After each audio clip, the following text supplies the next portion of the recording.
आज हम बात करने वाले हैं एक ऐसे इंसान की जिसने बनाई एक ऐसी कंपनी जो आज तक की दुनिया की सबसे रिचेस्ट कंपनी मानी जाती है। वे एंटरप्रेन्योर, इन्वेस्टर और इन्वेंटर थे जिनका नाम है स्टीवन पॉल जॉब्स।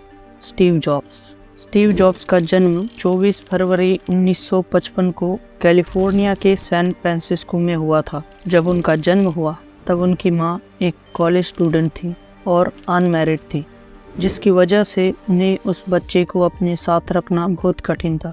इसीलिए स्टीव के जन्म से पहले ही यह तय हो गया था कि वो उसे अपने साथ नहीं रखेंगे और अडॉप्शन के लिए दे देंगे, और उन्होंने उस बच्चे को क्लैरा जॉब्स और पॉल जॉब्स को सौंप दिया। उनके पिताजी एक मैकेनिक थे और वे हमेशा उसे कुछ न कुछ सिखाते रहते थे।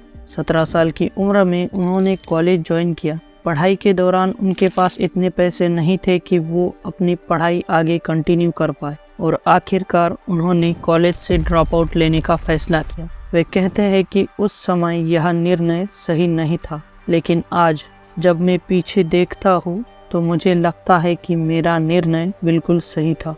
उस समय उनके पास रहने के लिए कोई कमरा नहीं था, इसीलिए वो अपने दोस्त के कमरे में ज़मीन पर ही सो जाते थे। वे कोक की बोतल्स बेचते थे ताकि जो पैसे मिले उससे अपना खर्चा निकाल सके। कभी कभी वे खाना खाने के लिए श्री कृष्ण मंदिर जाते थे, और वहां जाने के लिए उन्हें 7 मील चलकर जाना पड़ता था, और यहीं से उन्हें भारत आने की प्रेरणा मिली।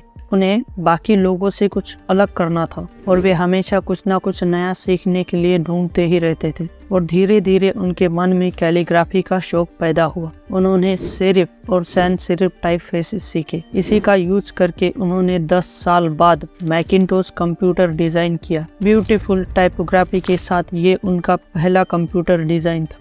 20 साल की उम्र में स्टीव जॉब्स ने स्टीव वॉजनियाक के साथ मिलकर एप्पल कंपनी की शुरुआत की। उन्होंने लगातार नए इनोवेशन किए और अपनी कंपनी को आगे बढ़ाते रहे। जैसे जैसे कंपनी आगे बढ़ती गई, उन्होंने एक बहुत बड़े कंपनी के सीईओ को एप्पल में शामिल किया। कुछ वक्त तक तो कंपनी ने अच्छा परफॉर्म किया, लेकिन उसके बाद कुछ ठीक नहीं चल रहा था। एक दिन स्टीव जॉब्स को अपनी ही कंपनी से निकाल दिया जाता है, लेकिन उन्होंने हार नहीं मानी। इसके बाद उन्होंने एक नई कंपनी की शुरुआत की जिसका नाम था नेक्स्ट, और उसके बाद पिक्सार कंपनी एनिमेटेड मूवीज बनाती थी। पिक्सार ने दुनिया की पहली computer animated film toy story बनाई, और दूसरी तरफ एप्पल की हालत खराब होती जा रही थी। तब स्टीव जॉब्स ने एप्पल में वापस जाने का फैसला किया।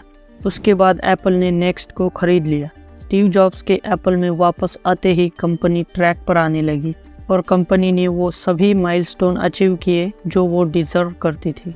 एप्पल वन कंप्यूटर से लेकर एप्पल वॉच तक सभी हाई वैल्यूड प्रोडक्ट्स हैं। प्रोडक्ट के डिजाइनिंग, पैकेजिंग से लेकर मार्केटिंग तक वो यूजर का एक्सपीरियंस इतना इम्प्रूव कर देते थे कि कोई कंपनी उनका मुकाबला ही न कर पाए।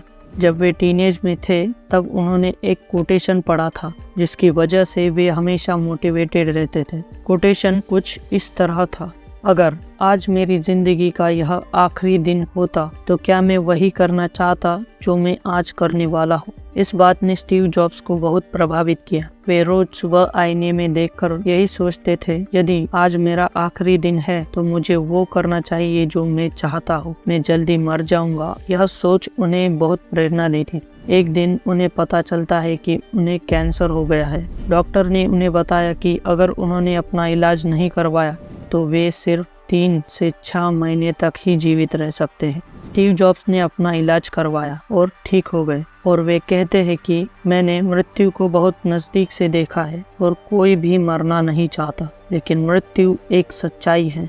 5 अक्टूबर 2011 को उनकी मृत्यु हो जाती है। स्टीव जॉब्स ने अपनी इनोवेशन से कई लोगों के दिलों में जगह बनाई है, और दशकों तक लोग उन्हें उनके क्रिएटिव वर्क के लिए याद करेंगे। और अब एक सवाल है आपसे, अगर आज आपकी ज़िंदगी का आखिरी दिन होता तो क्या आप वही करना चाहते जो आज आप करने वाले हैं? धन्यवाद।